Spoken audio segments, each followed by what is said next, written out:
సాధారణంగా అధికారం అనగానే మనకు గుర్తొచ్చేది బలప్రయోగం కదా.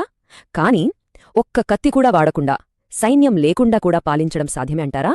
అదెలాగో తెలుసుకోవాలంటే మనం ఆంటోనియో గ్రాంషి గురించి మాట్లాడాలి. ఈయన ఆలోచనలు అధికారం, ప్రభావం గురించి మనకున్న అభిప్రాయాలనే మార్చేశాయి.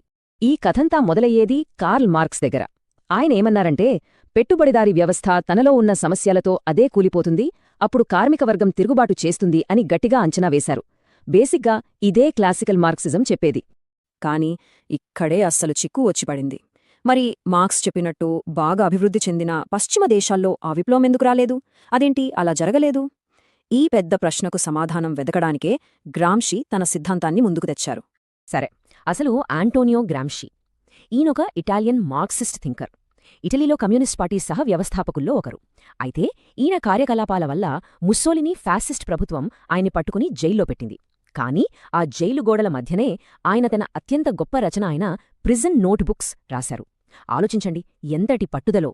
గ్రాంషి మార్క్స్ చెప్పింది తప్పన్లేదు, కాని ఆయన చెప్పింది కథలో సగభాగం మాత్రమే అన్నారు. మార్క్స్ అంత డబ్బు, ఆర్థిక వ్యవస్థ గురించే మాట్లాడారు, కాని అధికారాన్ని నిలబెట్టడంలో సంస్కృతి, మన ఆలోచనలు అంటే భావజాలం ఎంత పెద్ద పాత్ర పోషిస్తాయో పట్టించుకోలేదని గ్రాంషి అన్నారు. సరిగ్గా ఇక్కడే గ్రాంషి విశ్లేషణ మొదలవుతుంది.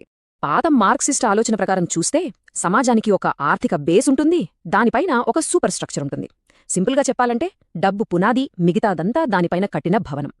గ్రాంషి మేధస్సు ఏంటంటే ఆయన పైనున్న సూపర్ స్ట్రక్చర్ను పట్టుకుని దాన్ని 2 ముక్కలు చేశారు. ఈ చిన్న మార్పే ఆయన సిద్ధాంతానికి మొత్తం పునాది వేసింది. అదెలాగో చూద్దాం. ఈ సూపర్ స్ట్రక్చర్లో మొదటిది పొలిటికల్ సొసైటీ. అంటే మన ప్రభుత్వం, పోలీసులు, ఆర్మీ. వీళ్ళు రూల్స్ ఎలా ఫాలో చేయిస్తారు? బలంతో. చెప్పినట్టు వినకపోతే శిక్ష ఉంటుంది, అంటే ఫోర్స్ అన్నమాట. కానీ రెండోది చూడండి, సివిల్ సొసైటీ. ఇదే అసలు పవర్ఫుల్. అంటే ఏంటి? మన స్కూళ్ళు, మీడియా, గుళ్ళు, చర్చిలు, చివరికి మన కుటుంబం కూడా. ఇది మనల్ని బలవంతం చేయవు, బదులుగా మన అంగీకారాన్ని సంపాదిస్తాయి, మన చేతే ఇది కరెక్ట్ అనిపిస్తాయి. ఇక్కడే గ్రాంషి చెప్పిన మ్యాజికల్ వర్డ్ వస్తుంది. అదే హెజమనీ, తెలుగులో ఆధిపత్యం. దీనర్థమేంటంటే అధికారంలో ఉన్నవాళ్లు కేవలం లాఠీలతో, తుపాకులతో పాలించరు. అసలైన శక్తి అది కాదు. వాళ్ల ఆలోచనలు, వాళ్ల విలువలు, అవే సరైనవి, అవే కామన్ సెన్స్ అని మనల్ని నమ్మిస్తారు. అంటే మన అంగీకారంతోనే వాళ్లు మనల్ని పాలిస్తారు. అదే హెజమనీ, అంగీకారమనే కవచం వేసుకున్న అధికారం. ఈ ఫ్లోచార్ట్ చూస్తే మనకు విషయం ఇంకా క్లియర్గా అర్థమవుతుంది. చూడండి, ఫ్యామిలీ, స్కూల్, మీడియా ఇలాంటి సివిల్ సొసైటీకి చెందిన సంస్థల ద్వారా అధికారవర్గం తమ ఐడియాలజీని ఎలా సమాజంలోకి పంపిస్తుందో నెమ్మదిగా మనకు తెలియకుండానే వాళ్ల ఆలోచనలే మనాలోచనలుగా మారిపోతాయి. అందుకే సమాజంలో ఎన్ని తేడాలున్నా అంతా సవ్యంగానే, న్యాచురల్గానే జరుగుతోందని మనకనిపిస్తుంది. ఓకే, అంతా బాగానే ఉంది. అధికారం అనేది మన ఆలోచనల మీద, మన అంగీకారం మీద నడుస్తుంటే మరి దాన్ని సవాలు చేయడమెలా? ఒకవేళ వ్యవస్థను మార్చాలంటే ఏం చేయాలి? సమస్యనతో అర్థం చేసుకున్నాం. ఇప్పుడు గ్రాంషి చెప్పిన పరిష్కారమేంటో చూద్దాం. ఇందుకు గ్రాంషి 2 రకాల యుద్ధాల గురించి మాట్లాడారు. ఒకటి వార్ ఆఫ్ మనూవర్, అంటే ఒక్కసారిగా ప్రభుత్వం మీద దాడి చేసి అధికారాన్ని లాక్కోవడం. జారెస్ట్ రష్యాలో లెనిన్ చేసింది ఇదే. కానీ వెస్ట్రన్ దేశాల్లో ఇది పని చెయ్యదు అన్నారు గ్రాంషి. ఎందుకంటే అక్కడ సివిల్ సొసైటీ చాలా బలంగా పాతుకుపోయింది. అందుకని అక్కడ ఇంకో యుద్ధం చెయ్యాలి. అదే వార్ ఆఫ్ పొజిషన్, అంటే స్థాన యుద్ధం. ఇది నెమ్మదిగా, ఓపికగా ప్రజల ఆలోచనలను, వాళ్ల మనస్సులను గెలుచుకునే సైద్ధాంతిక పోరాటం. అందుకే గ్రాంషి ఏమన్నారంటే ఆధునిక రాజకీయాలకు అసలైన యుద్ధభూమి సివిల్ సొసైటీనే. అంటే ఏంటి? అసలు యుద్ధం రోడ్లమీద తుపాకులతో జరగదు. అది మన స్కూళ్లలో, మన టీవీ ఛానళ్లలో, మన సాంస్కృతిక కేంద్రాల్లో జరుగుతుంది, ఆలోచనల రూపంలో. సరే, మరి ఈ ఆలోచనల యుద్ధంలో సైనికులెవరు? ఇక్కడే గ్రాంషి ఆర్గానిక్ ఇంటెలెక్చువల్స్ అనే కాన్సెప్ట్ని పరిచయం చేశారు. వీళ్ళు పెద్ద పెద్ద యూనివర్సిటీల నుంచి వచ్చిన ప్రొఫెసర్లు కాదు. వీళ్ళు సామాన్య ప్రజల నుంచి, కార్మిక వర్గం నుంచే వస్తారు. వాళ్ల బాధలను, వాళ్ల ఆశలను అర్థం చేసుకుని వాళ్ల కోసం ఒక కొత్త ఆలోచనా విధానాన్ని, ఒక కొత్త ప్రపంచాన్ని పరిచయం చేస్తారు.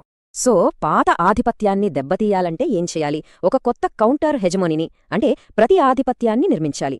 గ్రాంషి దీనికోసం ఒక 4 స్టెప్ ప్లాన్ ఇచ్చారు. స్టెప్ 1, స్వంత ఆర్గానిక్ ఇంటెలెక్చువల్స్ను తయారు చేసుకోవాలి. స్టెప్ 2, అధికార వర్గానికి ప్రత్యామ్నాయంగా ఒక కొత్త సంస్కృతిని సృష్టించాలి. స్టెప్ 3, ఆ సంస్కృతిని నిలబెట్టడానికి కొత్త సంస్థలను నిర్మించాలి. ఇక ఫైనల్గా స్టెప్ 4, ఈ వార్ ఆఫ్ పొజిషన్లో నెమ్మదిగా గెలవాలి. ఈ మాటలన్నీ విని ఇదంతా ఏదో 100 ఏళ్ల క్రితం నాటి పాత చరిత్ర అనుకోవద్దు. గ్రాంషి చెప్పిన ఈ ఐడియాలజీ యుద్ధభూమి అక్షరాలా ఈరోజు మన చుట్టూ ఉంది. మనం అందులోనే బతుకుతున్నాం. ఒక్కసారి మన చుట్టూ చూద్దాం. ఈరోజు వార్ ఆఫ్ పొజిషన్ ఎక్కడ జరుగుతుంది? మీడియాలో ఏ కథనాలకు ఎక్కువ ప్రాధాన్యత ఇస్తున్నారు? మన పిల్లలకు స్కూళ్లలో, కాలేజ్లలో ఇన్నేర్పిస్తున్నారు? సోషల్ మీడియాలో ఏ ఐడియాలు ట్రెండ్ అవుతున్నాయి? చివరికి కార్పొరేట్లు, ఎన్జీఓలు కూడా పబ్లిక్ ఒపీనియన్ను ఎలా మారుస్తున్నాయో చూడండి. ఇవన్నీ ఆ స్థాన యుద్ధం యొక్క ఆధునిక రూపాలే.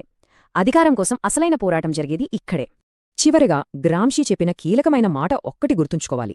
పశ్చిమ దేశాల్లో నిజమైన మార్పు రావాలంటే అది మొదట రాజకీయంగా కాదు, సాంస్కృతికంగా రావాలి. అంటే ముందు ప్రజల ఆలోచనల్ని గెలవాలి, ఆ తర్వాతే రాజకీయ అధికారం దానంతట అదే వస్తుంది. మరి ఈ మొత్తం విశ్లేషణను మనల్ని ఆలోచింపజేసే ఒక ప్రశ్నతో ముగిద్దాం. మన చుట్టూ ఉన్న సమాజంలో ఇదింతే, ఇది కామన్ సెన్స్ అని మనం ఏమాత్రం ప్రశ్నించకుండా ఒప్పుకునే విషయాలేమున్నాయి? ఒకసారి ఆలోచించండి. ఎందుకంటే ఆ ప్రశ్నించని కామన్ సెన్స్లోనే అధికారవర్గం యొక్క అత్యంత పదునైన ఆయుధం దాగి ఉండొచ్చు.